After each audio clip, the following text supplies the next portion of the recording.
අයිබෝවන් සුබ අලුත් අවුරුද්දක් වේවා කියලා ප්‍රාර්ථනා කරනවා සයිකෝ ස්ටෝරි සහගරින් ඔයාට මාස ගානක් නිහඬව හිටපු එක ගැන මුලින්ම අපේ ලිස්නර්ස්ලෙන් අපි සමාව ඉල්ලා සිටිනවා.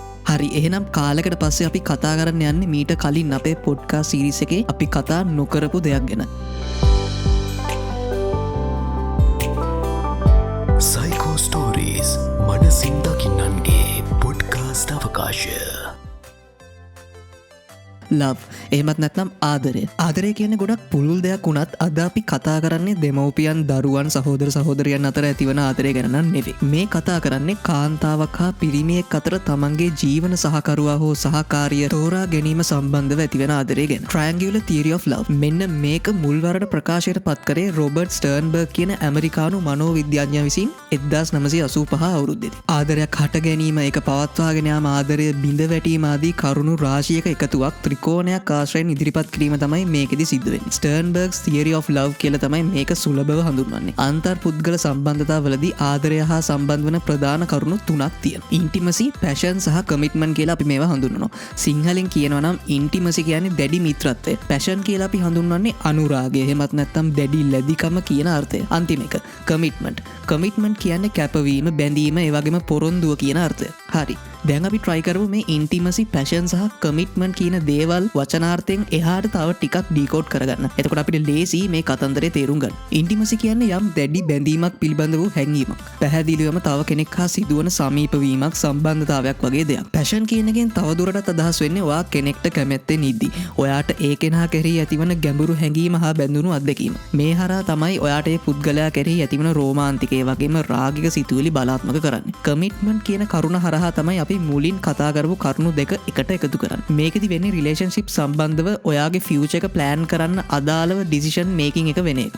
හරි, අපි දැන් යම් තාක් දුරකට මේ intimacy, passion සහ commitment කියන ටර්ම්ස් ටික ඩිකෝඩ් කරගත්තා.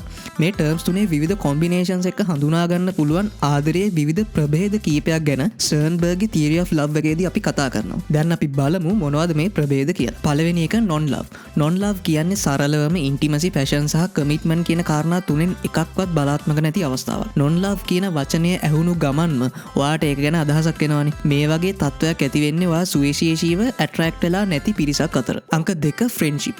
මේ තත්ත්වය ඇති වෙන්නේ intimacy කියන කාරණේ විතරක් බලාත්මක වෙන අවස්ථාවක. මේකෙදි ඔයාට දැඩි කැමැත්තක්වත් ආදරබර හැඟීමක්වත් පහළ වෙන්නේ නැහැ. නමුත් මේ friendship කියන දේ හරහා වෙනත් love forms වලට ආව කන්වර්ට් වෙන්න පුළුවන්. තුන්වෙනි එක infatuated love. මෙතනදී බලාත්මක වෙන්නේ passion එක විතරයි. අනිත් කාරණා දෙකම මෙතනදී ක්‍රියාත්මක වෙන්නේ නැහැ. හිතන්න ඔයාට කා ගැන හරි crush එකක් ඇති වෙනවා කියලා. අන්න ඒක අයිති වෙන්නේ මේ infatuated love කියන form එකට. ඒ වගේම sexual relationships. ඒ කියන්නේ ලිංගික කාර්යයන් මත පමණක් පදනම් වෙච්ච relationships අයිති වෙන්නේ මෙන්න මේ ප්‍රභේදයටම තමයි. මේ infatuated love කියන ප්‍රභේදයේ ඉන්න අය ගොඩක් වෙලාවට බලාපොරොත්තු වෙනවා කාලයත් එක්ක intimacy කියන දේ එයාලගේ relationships ඇතුලේ build up වෙයි කියලා. හැබැයි එහෙම නොවන අවස්ථාවල මේ relationships ක්‍රමයෙන් නැති වෙලා යනවා. හිතන්න ඔයා කාලයක් try කරපු crush එකෙන් ඔයාට කිසිම සතුටුදායක feedback එකක් නැහැ කියලා.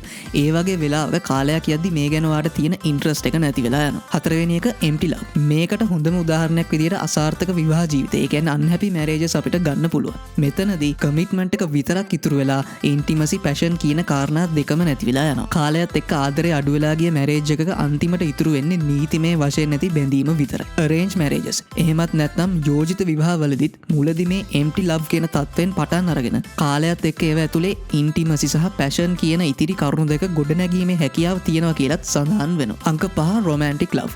intimacy හා passion වල එකතුවක් තමයි අපිට මේ romantic love එකකදී දකින්න පුළුවන් වෙන්නේ. මේ romantic love ඇතුලේ ශාරීරික සම්බන්ධතාව වගේම හැඟීම් මත පදනම් වෙච්ච ආදරයක් දකින්න පුළුවන්. මේ වගේ සම්බන්ධතා තමයි ගොඩක් වෙලාවට විවාහයෙන් කෙලවර වෙන්නේ. ඒ කියන්නේ commitment කියන කාරණේ මෙතනට ඇඩ් වෙන්නේ.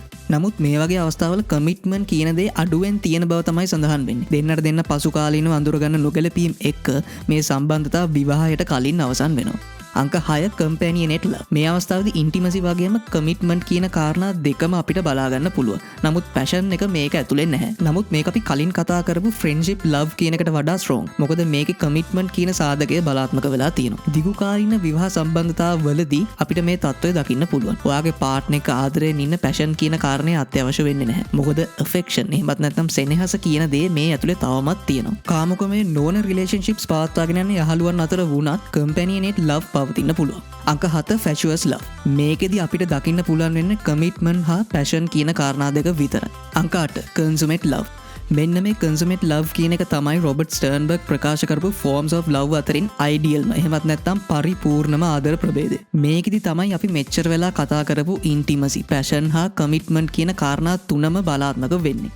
ඒ වගේම ඕනම පුද්ගලයෙක් රිලේෂන්ෂිප් එකක් ඇතුලේ බලාපොරොත්තු වෙන තත්ත්වය මෙන්න මේක. මේ වගේ රිලේෂන්ෂිප් එකකදී එක් පාර්ට්නර් කෙනෙක්ට තමන්ගේ අනිත් පාර්ට්නර් නොමැති තත්ත්වයක් ඉමේජින් කරන්නවත් බෑ. එයාලා දෙන්නගෙම සහයෝගයෙන් තමයි ජීවිතේ තමන් මුහුණ දෙන අභියෝග ජයගන්නේ. ඒ වගේම ස්ටර්න්බර්ග් කියනවා මේ ෆෝම් එක පවත්වාගෙන යනවට වඩා අමාරු වෙන්නේ මේ තත්ත්වය අචීව් කරන එක කියලා. ඉතින් රොබර්ට් ස්ටර්න්බර්ග්ගේ තියරි ඔෆ් ලව් ගැන අද අපිට කතා කරන්න තියෙන්නේ ඔච්චරයි. මේ ගැන මීට අමතරව ඔයා දන්න දේවල්, ඒ වගේම ඔයාගේ අත්දැකීම් කමෙන්ට් සෙක්ෂන් එකේ කමෙන්ට් කරන්න. මේ වගේ පොඩ්කාස්ට් ඉස්සරහටත් අහන්න කැමති නම් සයිකෝ ස්ටෝරිස් සබ්ස්ක්‍රයිබ් කරන්න. ඔයාට පුළුවන් ඔයාගේ යාළුවෙක් එක්කත් මේ වීඩියෝ එක ෂෙයා කරගන්න. එහෙනම් ඊළඟ පොඩ්කාස්ට් එකෙන් හම්බ වෙනකන් සතුටින් ඉන්න. ජය වේවා.